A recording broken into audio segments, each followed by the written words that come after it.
4 university students find a way to engage with a parallel universe. But did they make the right decision in doing so? Once they do, it opens up a gateway to an entangled trap. A voiceover talks about the multiverse, that there could exist an infinite number of universes. This means there would exist at least one other universe that is identical to our own. We see 4 young individuals in a room, engaged with a project. They seem to have a sophisticated machine they constructed, so they place a fishbowl with a fish inside next to it to acquire a certain reading. One of them, Loretta, says something is coming through. It is particles in a recurring pattern. She also says they are trying to reach the same universe. Therefore, the more particles they have to match, the more perfect the duplicate will be. Amy, who is deaf and communicates through sign language, says they need more water. The next scene has them all riding in a car, and there, the device shows them something. Then they almost get into an accident because of reckless driving.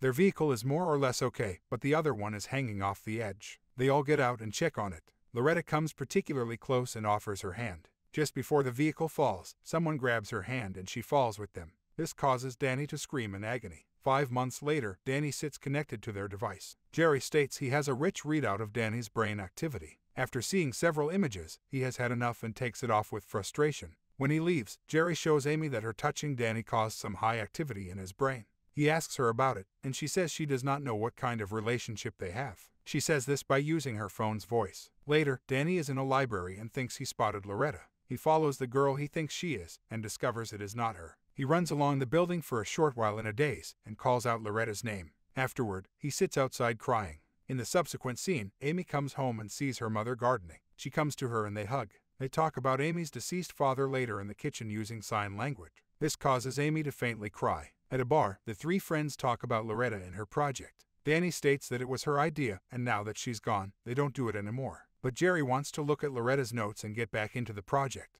Danny, however, does not want to. Not much time passes until Jerry states he saw a girl who looks like Loretta. This raises Danny's interest and prompts him to go after her. Amy tells Jerry that it was not right to do that, and Danny soon returns alone. After that, he drives Amy home. In her room together, she tells him that Loretta is gone and it's not his fault. He tells her he saw a girl today that looked like her, but Amy seems troubled by this and says she is real while Loretta isn't anymore. She follows it by asking if he would like her more if she could hear. And now he becomes troubled too and tries to assure her that he likes her the way she is. Shortly after, they start engaging in intimacy. In the morning, Amy wakes up from a nightmare where she was drowning. She sees a note on her cabinet and looks at it, causing her to smile. Next, Jerry enters the project room and looks at the goldfish. Suddenly, he gets a call from a person that his phone identifies as Loretta. He answers it and a girl says it's her. Not believing the girl, Jerry questions who it really is. But she keeps talking casually and mentions that Danny did not come home last night.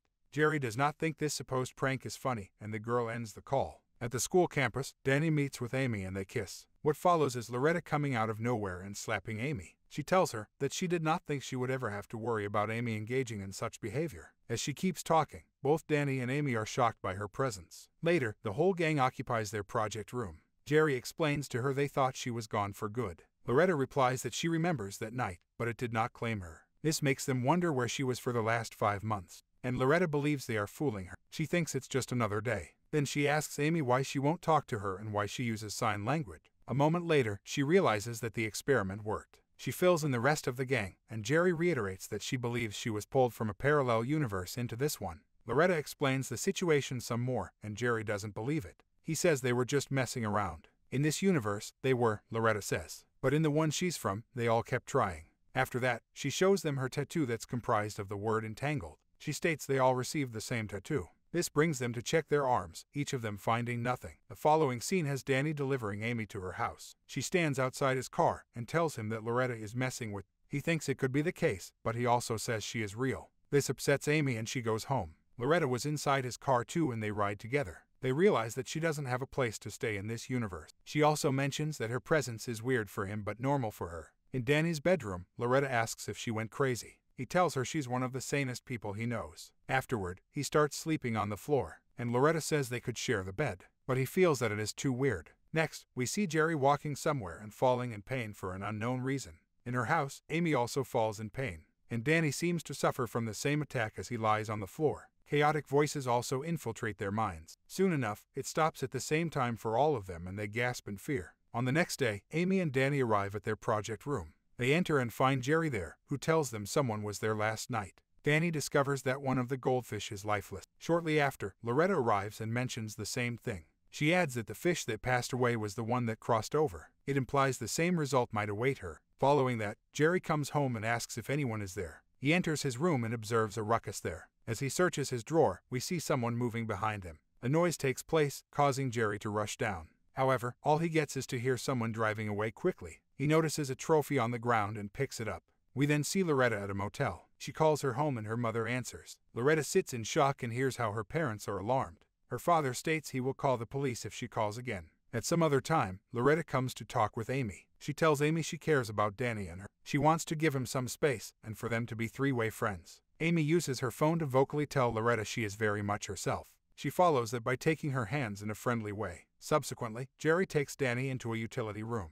There he asks Danny if he believes what Loretta is telling them is the truth. Danny thinks that it is. Jerry continues by asking if he has any physical problem, and mentions the lifeless fish. He wonders if it's the fish that crossed over that lost its life. It could be the other one. Furthermore, he shows Danny that he too now has the entangled tattoo. Jerry says they did not notice it happen, but they crossed over just as Loretta did. There are two versions of each of them in this world. Loretta opened a tunnel. However, it is only one way. He states there is no working machine here to bring them back, and their being here violates many physical laws, which is why they feel awful. It does not matter which one, but one version has to disappear. He says Loretta doesn't have that problem because her other self already passed away. Danny starts feeling bad from hearing this information, and Jerry ends his suffering by ending him. He does it so the other Danny could live. Later at his house, he drops an egg and feels his physical abnormality. After that, he meets and talks to Loretta at the bar. Another Danny comes to join them and freely kisses Loretta. He states how he was feeling bad but now feels great. When he and Jerry are alone, Jerry tells him he needs to speak with Amy because she is upset.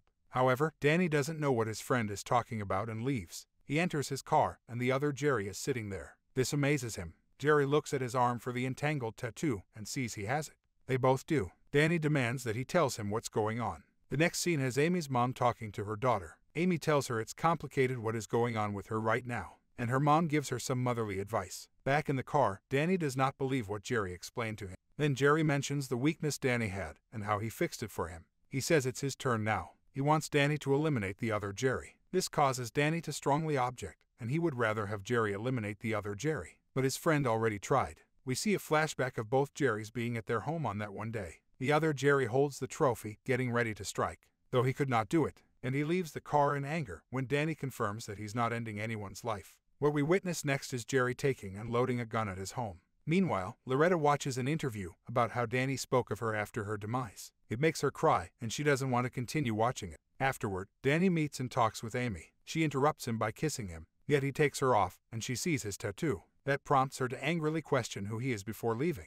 Amy comes home and gets into a small argument using sign language with her mother, who tells her that something is different. In her room, Amy experiences something odd and starts talking. We see she has the tattoo. Jerry walks somewhere and gets a call from Amy. He doesn't know who is talking to him, and she tells him she's supposed to be deaf. So he calls her on video and sees Amy talk with her voice. This revelation shocks him, and Amy soon states there has been a mistake. The deaf Amy texts him, wanting to meet at the library. Jerry meets her there, and they discuss the situation that they're all aware of now. She tells him what the other Jerry already knows, and this one wants to know where that other version of him is. We see the other Jerry riding with Loretta. When they stand outside, he tells her they used so much water that they acquired the potential to jump universes. All this time, Loretta thought she was talking to the Jerry which is not hers, but she observes his tattoo and realizes it's her Jerry. Following that, Jerry comes to Danny. He wants his help with the other Jerry, but Danny keeps insisting that he's not doing it.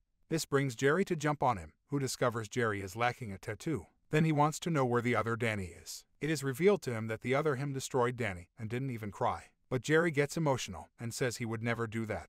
He also gets told that Amy from the other universe is not deaf, something he already experienced. Another fact he learns is that the other him is much more unstable. After that, we see the other him riding with Loretta and being impulsive. Meanwhile, Amy comes home and covers her mother with a blanket. She gets a text from Jerry telling her to stay away from the other him. Loretta and Jerry get into an argument, and she leaves him. Entering her room, Amy spots the other her sitting on the bed. They talk to each other, one with her voice and the other with her phone. Amongst other things, the vocal Amy says she hated her deaf mom because she made her family different. She tells Amy her mother has the daughter she deserves. Deaf Amy wants to know what she's going to do, and she tells her to take care of her mom, and she will deal with the double situation. When she leaves, Amy's mother watches her ride out, and then instantly sees her Amy. She tells her about it and acts confused. She wants her daughter to come back, the one she calls her Amy. In the next scene, Loretta comes to Danny and sees it's her version because of his tattoo. He tells her that Jerry ended the other Danny. At a similar time, deaf Amy finds the other Amy in the ocean water. The vocal Amy tells her this is where it started, and water was always the answer. But deaf Amy pleads for her to come out.